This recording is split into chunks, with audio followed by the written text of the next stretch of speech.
Bonjour à toutes et à tous, je suis René Pelletier. Bienvenue sur ma chaîne et un grand merci à toutes celles et ceux qui s'abonnent et regardent mes vidéos. Installez-vous confortablement, découvrons le sujet du jour. Dans cette vidéo, je vais vous expliquer tout savoir sur la mousse expansive, isolation et rebouchage avec la mousse expansive / polyurète. Depuis son fonctionnement réel jusqu'au bon geste d'application, parce qu'en apparence, c'est un produit simple, mais en pratique, une mauvaise utilisation peut laisser des vides, déformer un encadrement, créer des ponts thermiques ou donner un résultat sale et peu durable.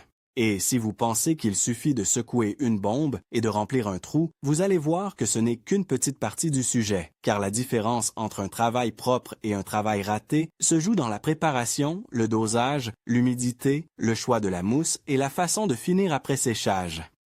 La mousse expansive, qu'on appelle aussi mousse polyuréthane, est un matériau qui sort sous forme liquide ou semi-liquide de l'aérosol, puis gonfle au contact de l'air et de l'humidité avant de durcir.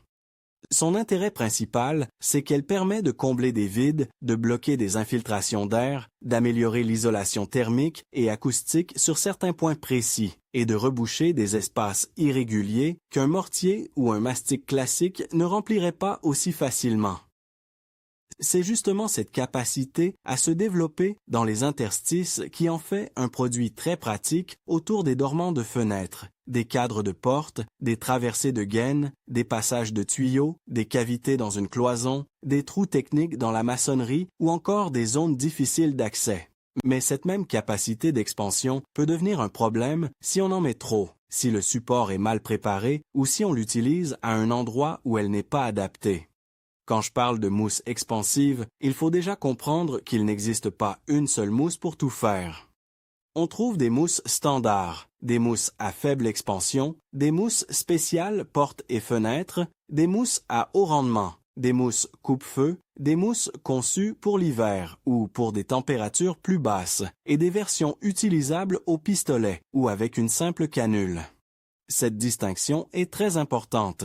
Si je dois intervenir près d'un châssis de fenêtre ou d'un bâti de porte, je privilégie une mousse à faible expansion ou spécifiquement formulée pour la menuiserie, parce que je veux éviter la pression excessive sur le cadre. Si je dois combler un passage technique dans un mur, une mousse standard peut convenir.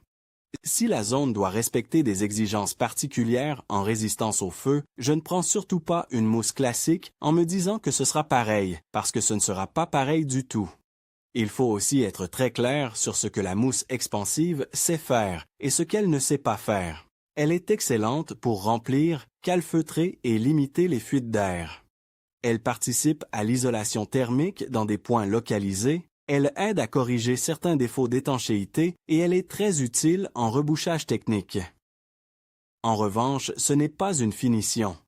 Ce n'est pas un enduit décoratif. Ce n'est pas un matériau prévu pour rester exposé aux UV, ni un produit miracle qui remplace à lui seul une isolation complète d'un mur. Beaucoup de gens l'utilisent en pensant qu'ils vont isoler toute une pièce à la bombe. Ce n'est pas le bon usage.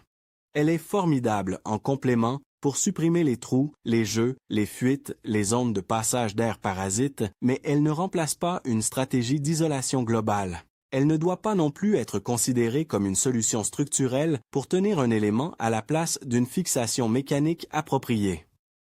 Avant d'appliquer la mousse, la préparation du support est capitale. Je commence toujours par observer la zone à traiter. Je veux savoir si le vide est traversant, profond, humide, poussiéreux, friable, exposé aux intempéries ou situé près d'un matériau sensible. Si le trou est rempli de gravats, de poussière, de morceaux non adhérents ou de résidus de plâtre, la mousse n'adhérera pas correctement. Il faut donc nettoyer soigneusement. J'enlève tout ce qui se détache, je dépoussière, et si le support est très sec, j'humidifie légèrement. Ce point surprend souvent, mais l'humidité favorise la polymérisation de nombreuses mousses polyuréthanes. Attention, il ne s'agit pas de détremper la surface. Je parle d'une légère humidification, fine, homogène, juste pour aider la réaction. Si c'est trempé, la mousse peut mal se comporter. Si c'est trop sec, elle peut gonfler de manière moins régulière. Je fais aussi très attention à la température. Une bombe, stockée dans un garage glacé, donnera souvent un résultat médiocre. Une mousse utilisée hors de sa plage recommandée peut sortir trop épaisse, trop liquide, mal gonflée ou mal durcir. Avant de commencer, je vérifie que l'aérosol est à une température correcte, souvent autour de la température ambiante, selon les indications du fabricant. Ensuite, je secoue énergiquement la bombe pendant le temps nécessaire. Ce geste, beaucoup le bâclent, alors qu'il conditionne le mélange interne des composants. Une mousse mal secouée peut sortir de façon irrégulière, avec une structure moins homogène et donc une performance moins fiable. Le choix entre une mousse avec canule et une mousse au pistolet change aussi beaucoup de choses. La version avec canule est pratique pour un usage ponctuel, un petit chantier, une intervention rapide. En revanche, le pistolet offre généralement un contrôle bien supérieur du débit, donc une application plus précise, plus propre et plus économique sur les travaux plus importants. Avec un pistolet, je dose mieux, je remplis plus finement, je vais plus loin dans un joint profond et j'ai souvent moins de gaspillage. Pour quelqu'un qui fait régulièrement du calfeutrage ou du rebouchage technique, le pistolet devient vite un vrai avantage. Au moment de l'application, il faut intégrer la notion la plus importante de toutes. La mousse va gonfler. Cela signifie qu'on ne remplit presque jamais une cavité à 100% dès la première passe. Si je bouche un vide en le remplissant entièrement à l'état frais, je prends le risque d'avoir trop de pression, un débordement massif ou une déformation de l'environnement. En règle générale, je garnis partiellement, puis je laisse la mousse se développer. La proportion exacte dépend du produit, de la taille de la cavité, de l'humidité et de la température, mais l'idée de base reste la même. Il vaut mieux en mettre moins et compléter ensuite que l'inverse.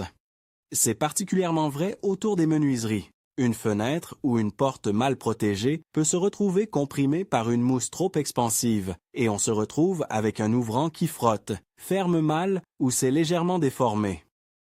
Quand je travaille dans un trou profond, je ne cherche pas à tout remplir d'un seul coup. Je procède en couches si nécessaire. Cela permet à la mousse de durcir plus régulièrement et de mieux occuper le volume sans créer de grandes poches internes mal polymérisées.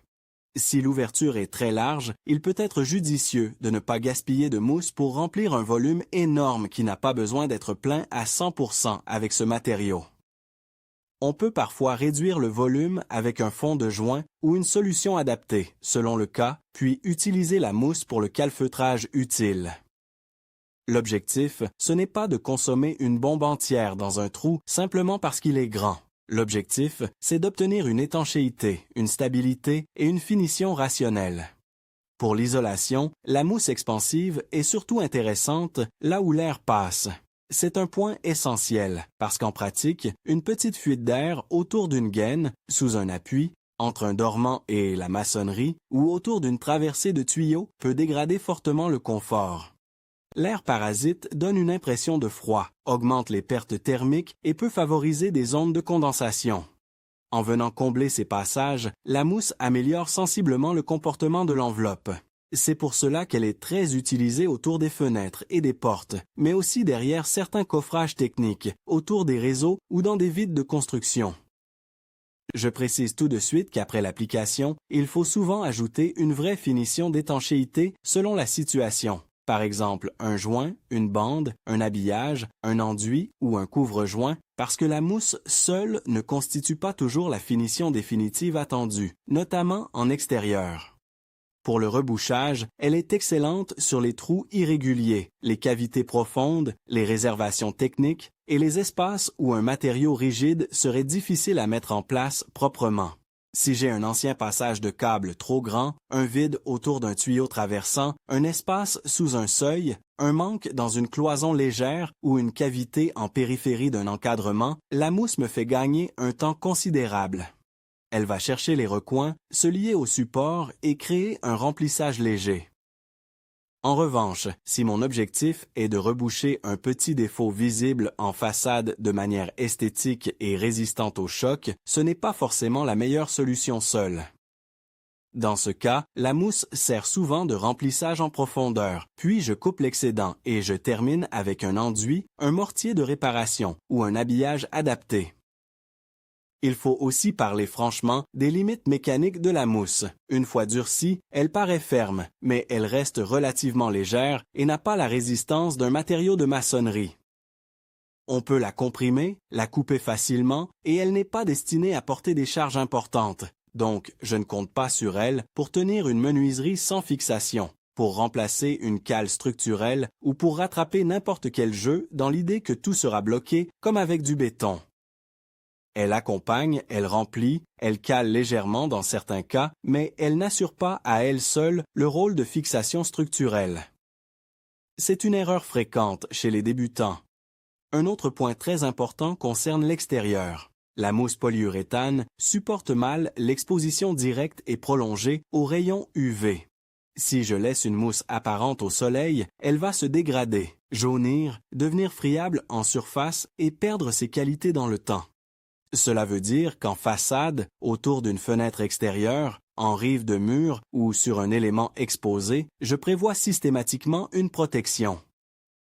Cette protection peut prendre différentes formes selon le chantier, mais l'idée est simple. La mousse ne doit pas rester nue si elle voit le soleil ou les intempéries.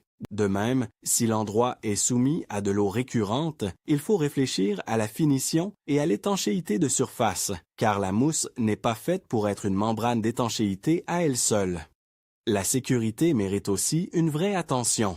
Quand j'applique de la mousse expansive, je porte des gants parce qu'une mousse fraîche collée sur la peau est pénible à retirer. J'évite aussi d'en mettre sur les vêtements, les sols finis, les encadrements visibles ou les vitrages, car le nettoyage est beaucoup plus simple avant polymérisation qu'après. Une fois durci, on est souvent obligé de l'enlever mécaniquement, avec un risque de marquer la surface. Je protège donc la zone de travail. Je veille aussi à travailler dans un espace ventilé, surtout en intérieur, parce que même si l'opération paraît anodine, il s'agit d'un produit chimique qui demande des précautions. Et bien sûr, je ne l'utilise pas près d'une source de chaleur inappropriée ou dans des conditions hasardeuses. Le nettoyage dépend totalement du moment où j'interviens. Tant que la mousse est fraîche, on peut utiliser un nettoyant adapté pour les outils ou le pistolet, selon le système utilisé. Mais dès qu'elle a durci, le nettoyage devient surtout mécanique. On coupe, on gratte, on ponce prudemment selon le support, avec tous les risques que cela comporte pour la finition. C'est pour cela que j'insiste autant sur la protection préalable des surfaces. Un masquage bien fait gagner un temps énorme. Si je travaille autour d'une menuiserie, je protège les zones visibles. Si je suis sur un sol fini, je couvre. Si je manipule un pistolet, je nettoie correctement après usage pour éviter qu'il ne se bouche. Le temps de séchage est une autre notion mal comprise. La mousse peut sembler sèche en surface assez vite, parfois en moins d'une heure selon les produits et les conditions, mais cela ne signifie pas qu'elle est durcie à cœur. Pour la coupe, la manipulation et surtout la finition, je respecte le temps recommandé. Dans une cavité profonde, il faut laisser le matériau faire sa prise complètement. Si on coupe trop tôt, on peut arracher une partie encore molle à l'intérieur, créer un creux, nuire à la structure cellulaire ou compromettre l'étanchéité. La patience ici évite de refaire le travail.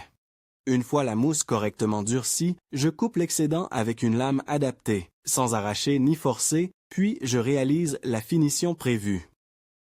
La finition, justement, est ce qui transforme une application brute en travail propre et durable. Après découpe de l'excédent, je peux recouvrir d'enduit, de plâtre, de mastic, d'un habillage, d'une baguette ou d'une protection extérieure selon l'endroit. Si la mousse a servi derrière une platine, autour d'un dormant ou dans un passage technique caché, la finition peut être minimale. Mais si elle est dans une zone visible, il faut la traiter comme une couche intermédiaire, pas comme un résultat final. Beaucoup de mauvaises impressions sur la mousse expansive viennent du fait qu'on la laisse brute, irrégulière, jaunâtre et exposée. Bien utilisée et bien finie, elle devient presque invisible et remplit parfaitement son rôle. Je veux aussi corriger quelques idées reçues. La première, c'est de croire que plus la mousse gonfle, mieux elle isole. Ce n'est pas aussi simple. Une mousse qui gonfle beaucoup, mais de manière incontrôlée, peut laisser des défauts, exercer des pressions indésirables et donner une structure moins maîtrisée. Ce qu'il faut, ce n'est pas une expansion maximale, c'est une expansion adaptée. La deuxième idée reçue, c'est de penser qu'on peut remplir n'importe quel vide, même gigantesque, sans réfléchir. Or, un trop grand volume peut nécessiter une autre logique de remplissage ou un autre produit en complément. La troisième, c'est de croire que la mousse remplace l'étanchéité périphérique d'une menuiserie. En réalité, selon les cas, on doit aussi traiter l'étanchéité à l'air, à l'eau et la finition extérieure ou intérieure avec des solutions complémentaires. Autre erreur très fréquente, ne pas assez humidifier quand le support est très sec ou à l'inverse, pulvériser tellement d'eau que la mousse se dégrade ou glisse. Le bon équilibre compte. Même chose pour le stockage de la bombe. Une bombe trop vieille, mal stockée ou à température inadéquate donnera souvent de mauvais résultats et on accuse ensuite le produit alors que le problème vient de la mise en œuvre. Je fais aussi attention au sens d'utilisation de l'aérosol, car beaucoup de mousses sont conçues pour être appliquées dans une position précise. Si on les tient n'importe comment, l'écoulement peut devenir irrégulier. Si je prends un cas concret, par exemple le pourtour d'une fenêtre en rénovation, ma logique est la suivante. Je vérifie d'abord que la fenêtre est correctement fixée mécaniquement et calée comme il faut. Je ne compte pas sur la mousse pour compenser une pose douteuse. Ensuite, je nettoie le joint entre dormant et maçonnerie. J'humidifie légèrement si nécessaire. J'applique une mousse adaptée, souvent à faible expansion, sans remplir à ras-bord. Je laisse gonfler, je contrôle qu'il n'y a pas de surpression, puis je complète si besoin après la première prise. Une fois durci, je coupe proprement l'excédent et je réalise la finition intérieure et extérieure prévue. Le résultat recherché, ce n'est pas juste un trou rempli. C'est un contour de fenêtre étanche à l'air, cohérent thermiquement, propre visuellement et durable dans le temps. Si je prends le cas d'un passage de tuyau dans un mur, je regarde d'abord s'il y a des contraintes particulières, notamment feu, humidité ou mouvement. Si c'est un simple passage technique à reboucher pour supprimer les courants d'air et refermer le vide, la mousse fait très bien le travail. Je veille seulement à ne pas enfermer un tuyau chaud ou un élément nécessitant un jeu particulier sans vérifier la compatibilité de l'usage. Je remplis progressivement, je laisse durcir, je coupe et je termine si la zone reste visible ou exposée. Dans beaucoup de logements, ce simple traitement supprime des entrées d'air froid très perceptibles. Pour une porte intérieure, la mousse peut aussi être utile, mais là encore, je me méfie de l'excès. Un bâti de porte peut bouger si la pression est trop forte. C'est pour cela que certains professionnels mettent en place des entretoises temporaires pendant la prise ou utilisent des mousses spécialement formulées pour limiter ce risque. Là où les débutants veulent aller vite, moi je préfère contrôler. Quelques minutes de préparation évitent des heures à reprendre un ouvrant qui ferme mal. Je dois aussi parler de l'acoustique, parce que beaucoup se demandent si la mousse expansive isole du bruit. La réponse est oui, mais dans une certaine mesure et surtout dans le cadre du traitement des fuites et des vides. Elle peut améliorer le confort acoustique en supprimant des passages d'air et en bouchant des cavités qui transmettent certains sons. En revanche, elle ne transforme pas une cloison légère en mur acoustique haute performance. Comme pour le thermique, elle est très efficace sur les points faibles localisés, pas comme solution universelle à elle seule. Côté rendement, il ne faut pas se fier uniquement au volume annoncé de manière théorique. Le rendement réel dépend énormément de la température, de l'humidité, de la technique d'application, de la largeur du joint et du gaspillage. Quelqu'un qui applique proprement au pistolet avec un bon dosage utilisera souvent moins de produits pour un meilleur résultat qu'une application approximative à la canule avec débordement partout. C'est aussi pour cela que sur les gros chantiers, le matériel de mise en œuvre fait une vraie différence économique. Enfin, s'il y a une méthode simple à retenir, c'est celle-ci dans l'esprit, même si je ne vous la présente pas comme une liste à suivre mécaniquement. J'analyse la zone, je choisis la bonne mousse, je prépare et nettoie le support, j'humidifie légèrement si besoin, je protège les surfaces voisines, j'applique avec modération en tenant compte de l'expansion, je laisse durcir complètement. Je coupe proprement, puis je protège et je finis selon l'exposition et l'usage. Si on respecte cette logique, la mousse expansive devient un allié extrêmement efficace pour l'isolation ponctuelle et le rebouchage. Ce que j'aime avec ce produit, c'est sa capacité à résoudre des problèmes très concrets que l'on sous-estime souvent, comme ce petit filet d'air froid qui passe sous un habillage, ce vide invisible derrière un bâti, ce trou technique oublié après des travaux, ou ce manque d'étanchéité qui fait perdre du confort toute l'année. Mais ce que je respecte aussi, c'est son caractère trompeur. Parce qu'elle semble facile, beaucoup la manipulent sans méthode et sont déçus. Alors qu'en réalité, utilisée avec précision, au bon endroit et avec la bonne finition, la mousse polyuréthane donne des résultats excellents, propres et durables. Si votre objectif est d'isoler, retenez que la mousse expansive est particulièrement performante pour traiter les défauts localisés d'étanchéité à l'air et les cavités difficiles. Si votre objectif est de reboucher, retenez qu'elle est idéale pour combler les trous irréguliers et techniques, à condition de prévoir la bonne finition derrière. Et si votre objectif est d'éviter les erreurs, souvenez-vous surtout de ceci. Ne surdosez pas, ne laissez pas la mousse exposée aux UV, ne remplacez pas une fixation ou une vraie finition par de la mousse seule et ne négligez jamais la préparation du support. C'est exactement là que se joue la qualité du résultat. Au fond, la mousse expansive n'est ni un gadget ni une solution miracle.